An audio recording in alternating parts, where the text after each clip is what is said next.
Okay. Hmm?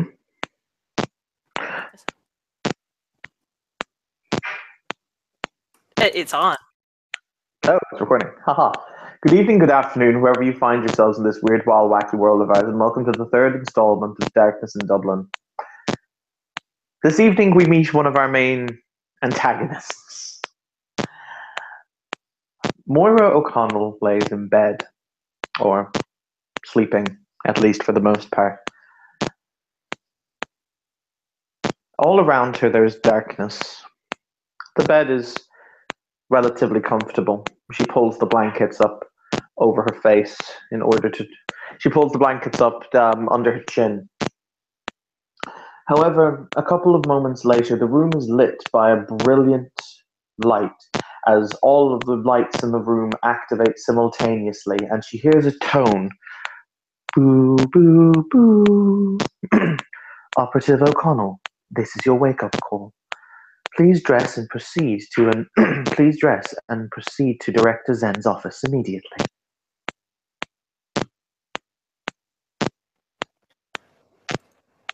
She'll pull herself out of bed and head on to the director's office after getting herself dressed in her usual outfit of, a black dress shirt, white slacks, black tie, and then her lab coat. Okay. You will leave your room. As you do so, the computer will very quickly sense that you are coming. The door will and proceed to slide open. You are currently located in a technocratic construct that has been built just outside the Welsh city of Cardiff. The computer itself recognizes when you leave, and your door will slide closed behind you. As you proceed to walk down the corridor outside of the room, you hear a number of noises as you pass over a large, empty hangar bay-like area, the walkway suspended above it. You look down and you see a number of individuals prepping large mechanical devices. These devices appear to be vaguely humanoid in shape. You see them rotate joints at the arm, at the wrist, flex fingers, straighten backs, etc., and heft large weapons into the air, clearly doing a test run before it is that these suits will be required in hard combat. You are currently, as you well know, in a base that is operated by Iteration X, well known for their scientific protocols and their devilish devices of death. I will point out, never try and say devilish devices of death 3 times fast. It will end tragically for you. One of the technicians is walking down the opposite direction on the same suspended walkway, and he'll stop as he sees you approaching, and he'll look down at his clipboard and he'll say, Operative O'Connell, I see that this will be your last day with us here.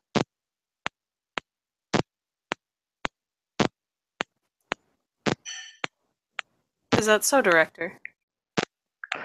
This isn't the director. He is just a man in a lab coat. You can, as a matter of fact, you know this is Overseer Krenthus. He oversees basically the technological and research and development side of this facility. Okay. Then she'll change that statement up and say, "Is that so, Overseer?" Yes, according to what my notes say. I'm wondering, though, I haven't seen your transfer papers. Where is it that you're being transferred to? I'm not very sure myself. I see. Well, needless to say, your work will be sorely missed. I'm led to understand from my colleagues that you are rather the savant. That's rather rare, even amongst ourselves. You show a rare spark, so they say, and it's not been masked too much by the need for unnecessary emotional attachment.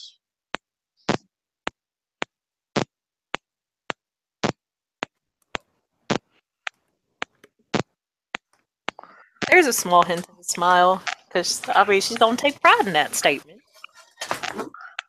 Yeah. She'll just say, I'm sure advancements will continue to happen. This place will prosper even though I'm not here. He'll nod as he says, I have no doubt. Well, needless to say, we're getting ready for the big push into Hibernia. We shall simply see if we are able to drive back the reality deviants and secure order. But then again, that's a conversation for another day. It was a pleasure to see you, Operative. Pleasure to see you as well, Overseer. You will see him click his pen, and he will continue to walk down the gangplank into the hangar bay proper to oversee his creations. Wait, no, he's not a member of the Society of Ether. He would never get excited about his creations. He alliteration X, yo. Yeah. They're kind of creepy. Anyway, you will walk down you will walk down a series of corridors. All of these corridors smell clean. That is the correct phrasing. They smell as if they are entirely vapid, as if they have been scrubbed clean with bleach and with sanitizer. There is that ozonic smell that you only find in places where no airborne microbes are allowed, where the air itself, and you would know this from your progenitor nature, has been scrubbed from microorganisms. As you turn a corner, however, you see two black suits running down the corridor about 50 so feet away from you, and about 15 feet in front of you, there is a small child, about, you'd say, the age of 10, with fiery red hair bolting down the corridor.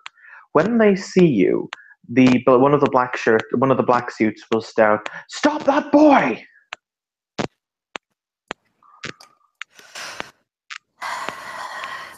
I guess, for the good of the technocracy, the little scientist is gonna try to grab the child.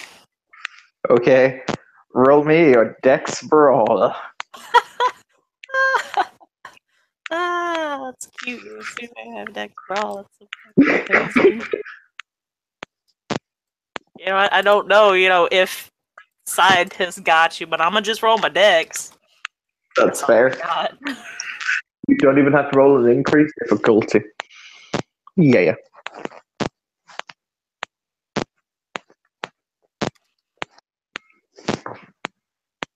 Damn! I guess she grabs the kid. That's 3 successes on 3 dice.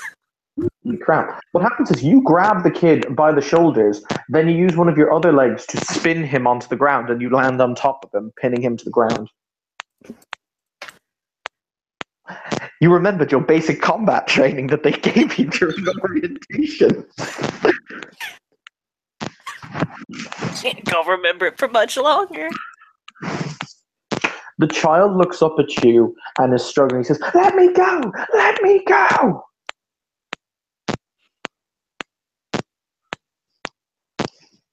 She'll just kind of very blankly look at him and just say no. "Please, I don't want them to take me in there. Please, let me go." She'll just kind of pat him very condescendingly on top of his head and say, "Don't worry, you'll be fine." At this point, the black suits have arrived. They stopped running when they saw you'd rectified the situation, and one of them will grab the boy very roughly by the hair and will wrap his hand around his throat and will basically start to pull him backwards. As the other one nods and he says, "Thank you. He shouldn't have gotten away, but c'est la vie. At least now he won't be late for his reprogramming session." Make sure he doesn't slip out of your grasp again. "Yes, sir," he will say as he nods and turns on his heel and proceeds to follow his comrade back down the corridor.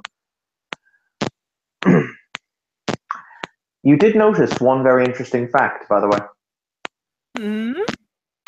The child's red hair was almost exactly the same hue as yours.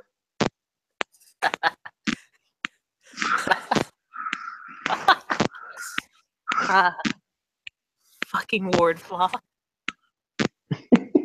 You will eventually arrive at the door to the director's office, which is rather unusually. As I said, most of these doors appear to be very cold and clinical. This office door, it's made out of hard wood, probably some kind of mahogany or teak, and it has a very ornate kind of brass door knocker, and it has brass handles and fixtures.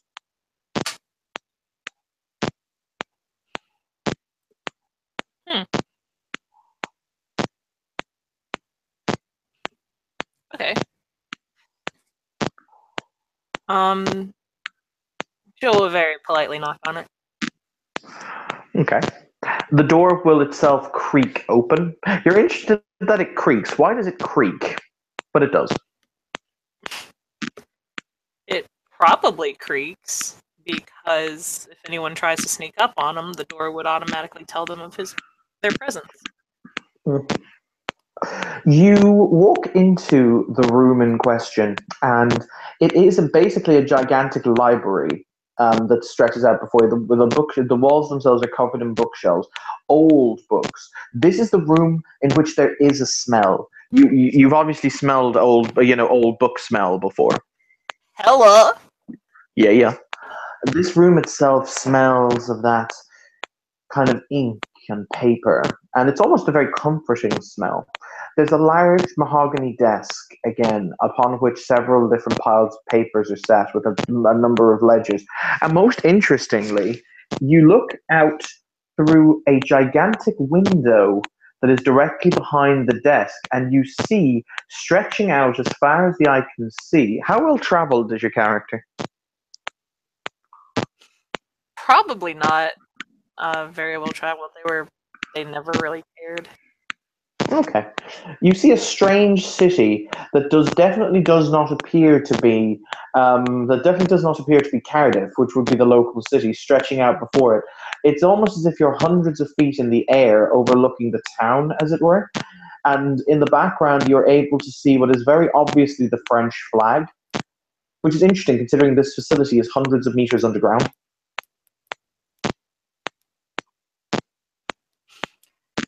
She'll just kind of, clasp her hands behind her back and enjoy the view. Studying it. You feel a hand wrap around your waist.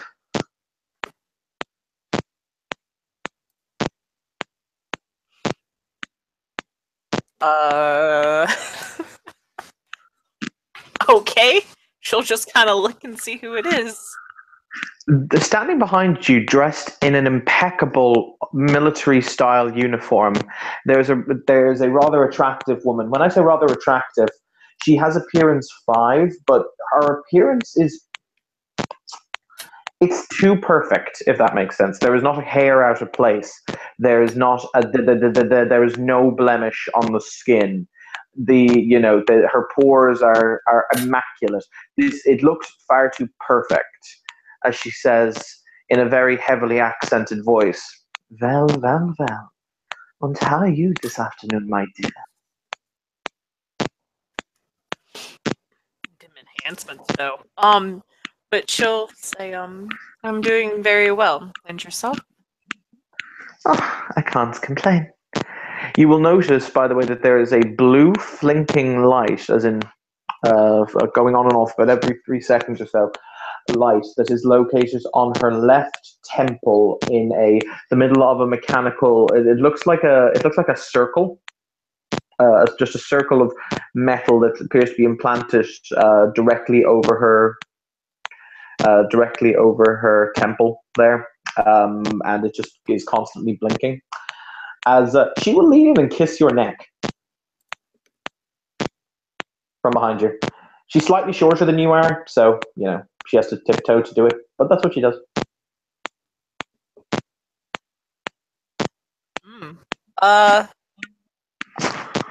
Okay.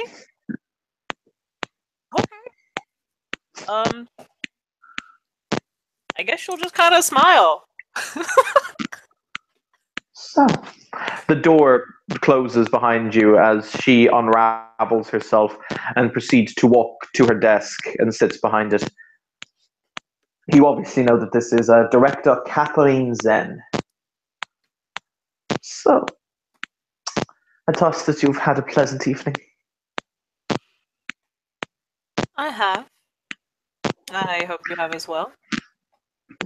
She will shrug and say, I have unfortunately been dealing with the particulars required for our current, what would be the correct phrase? You'll notice she stops talking, and yet she's now, but you can still hear her speaking. She's just stopped vocalizing it. And you can hear her voice kind of echo inside your head as she says, this is much more civilized than having to rely on base vocal communications.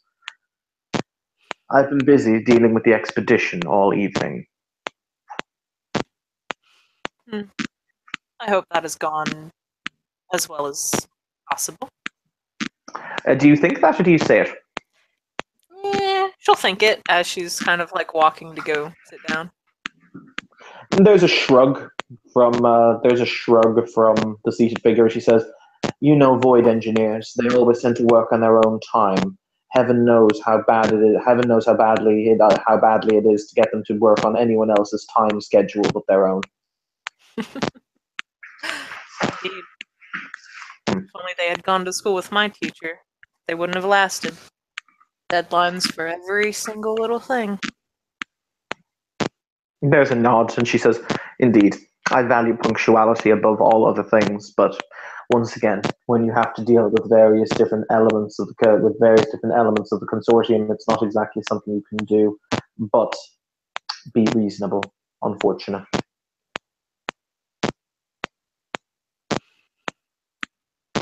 She inclines her head as a nod. So, she reaches into her desk and she pulls out a file and she places it on the desk before sliding it across to you. Slide the folder.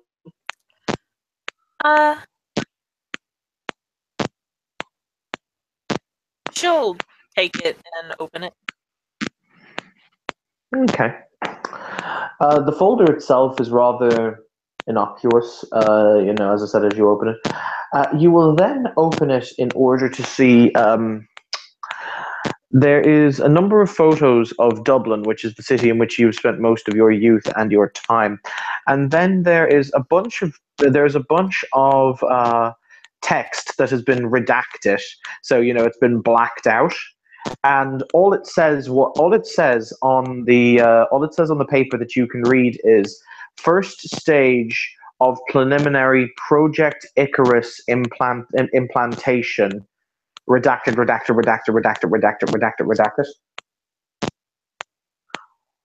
And there are a number of pictures of Dublin. As you flick to the next page, you start to see a number of images of people. A number of they're not photographs. They're literally like little holographic projections of people will appear standing. So it's essentially like as if you're looking at a 3D rendered image of them. And the first one you see is a man dressed in priest's attire, and it denotes him as Reality Deviant Alpha Class Certification B7120, which is, from your time, when they basically compare, they have different classes of Reality Deviants. So depending on the level to which they defy the conventions of reality and and the power level thereof.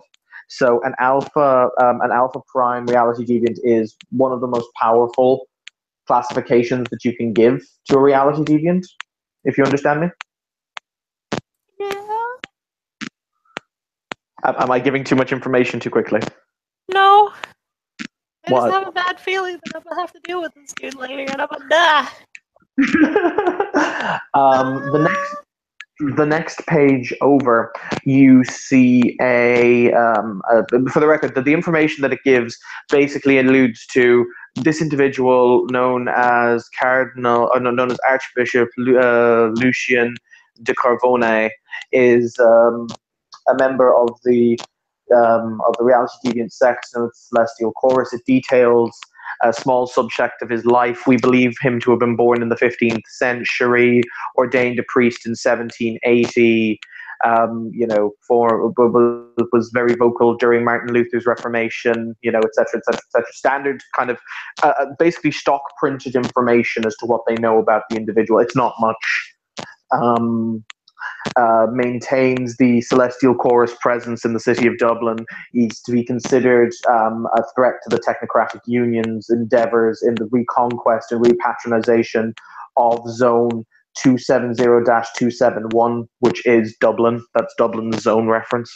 The next page, you see an individual dressed in very flashy attire, is the way I'll describe it, as in it looks like it is kind of high Victorian clothes, like the kind of Is Victorian. this Gravedigger?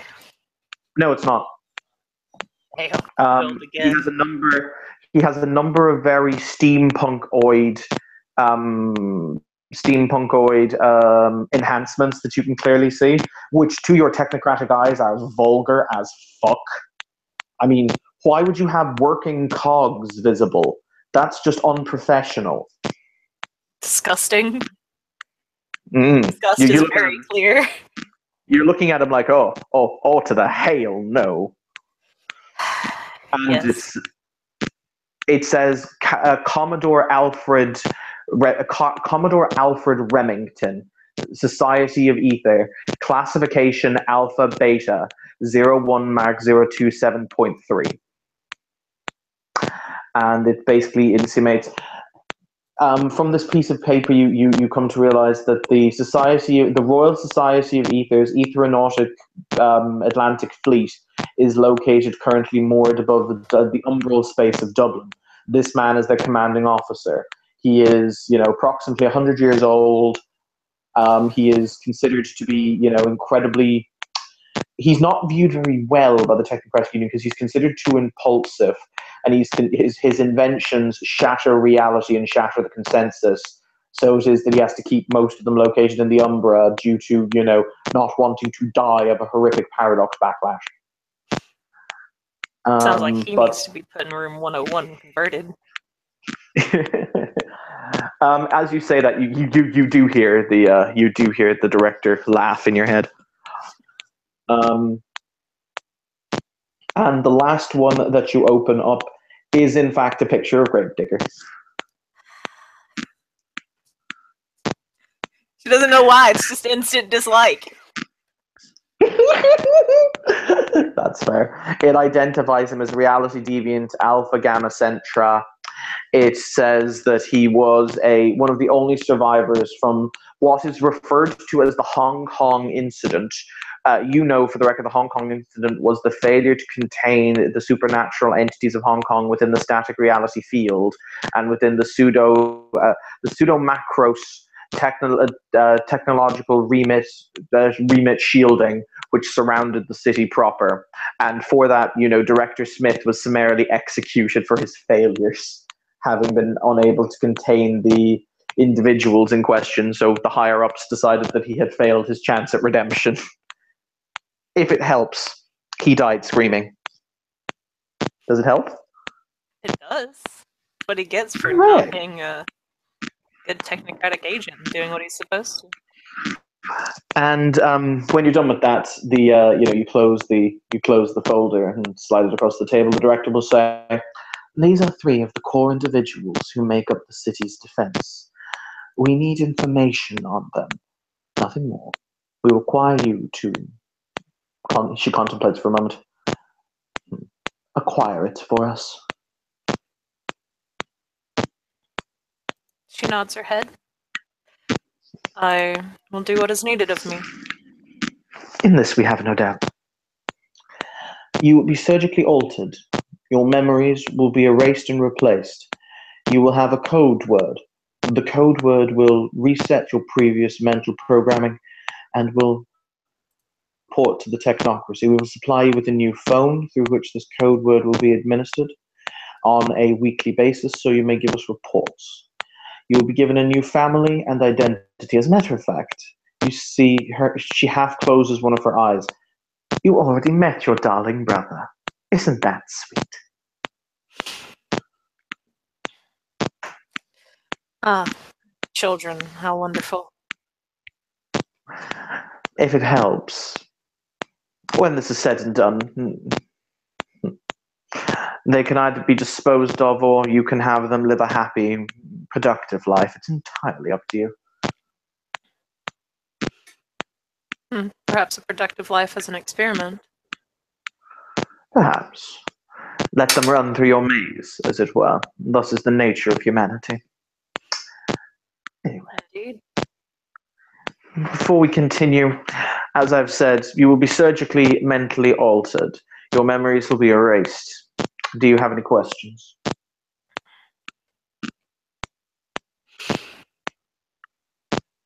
Okay, so I'm assuming those two have like some sort of like fling or something going on? Or does she just do that to everybody? You definitely feel very strong romantic inclination towards her, but you're not sure. Let's phrase it like this. You may have had a fling, but she may have made you forget the fling. Gotcha. Them technocracy people. It wouldn't be good to be fraternizing with your troops, would it? That's why you do it where there is no cameras.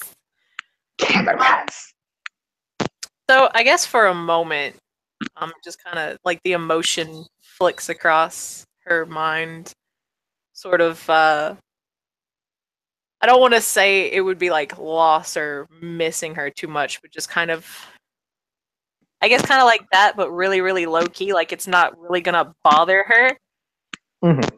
But, I mean, it's still something she'd be lacking. You almost feel as if you're being mentally caressed. It is a very pleasant feeling. You feel every positive emotion you could feel surge to the surface. A mixture of happiness, tranquility, almost sexual release, but not quite.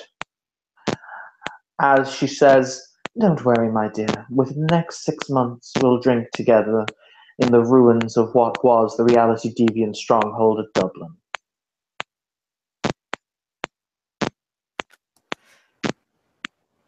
She nods and says, I'm pleased that I will be able to be a part of this. She will nod and she will say, "This is all because we require a new site for Project Icarus." Or sorry, not Icarus, it's Project. Give me a moment. I have to check my own notes.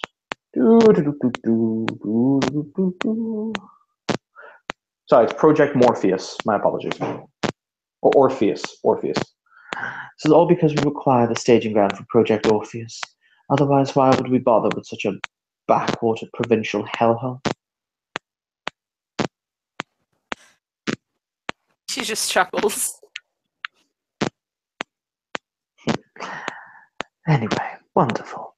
As I've said, your orders are not to engage these individuals. Frankly, I don't believe even your genius would stand a chance against them. If we sent an operative more senior than you, they would no doubt detect the resonant power scaling and be more curious as to why they suddenly popped into existence.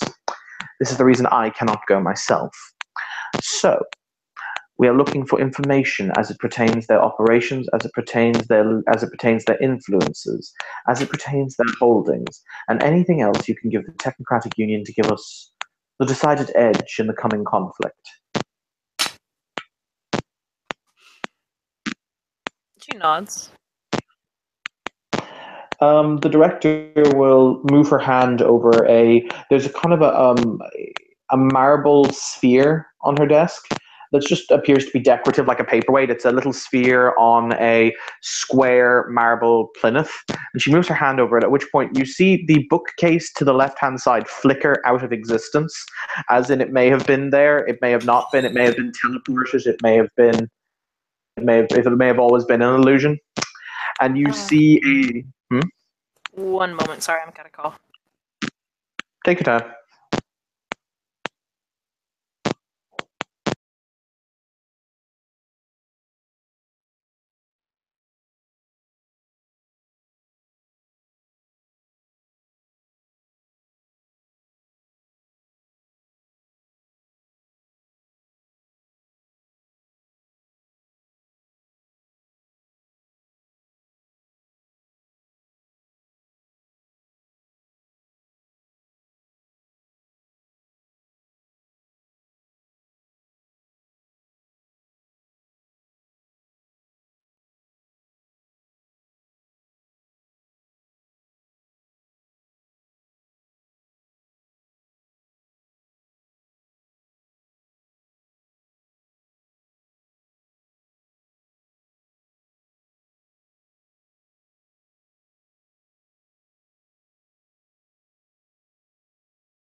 Okay, so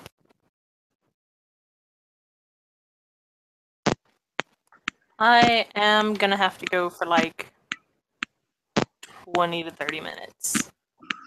Okay. Is everything okay?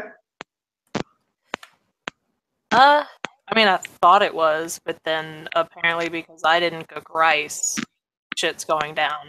So, yeah. I beg pardon? I didn't cook rice for the red Okay. beans and rice, and so now, like, members of my family are throwing a conniption fit. So I've got to cook Because rice rice. doesn't exist. Yes. Okay. That's mature as balls. Hmm. I mean, it came from my racist mother, so what can I say? Uh, okie dokie. Yeah, I'll be back in a little bit, though, so. Were you enjoying the intro scene? Yes, I very much was. Well, I mean, what's easier? Do you want to, like, just sit here with dead air and we can reconvene in a little bit? Should we stop and, like, I can give you I can finish it later? Yeah, we can Um, just finish this up later if you want. That way you can yeah, also get 'cause I've Mitchell's intro scene and whatnot. yeah, that's I'll be cool. dead I air. need to get one for Alec. Okay, yeah. Message me when you're done cooking cooking rice. Wow. So Yeah. I can't. You boil some water. You put the bag of rice in the water. You wait for 20 minutes to Yep. have rice. I know. Anyway, that's fine. I will talk to you later, my dear. You too, dude.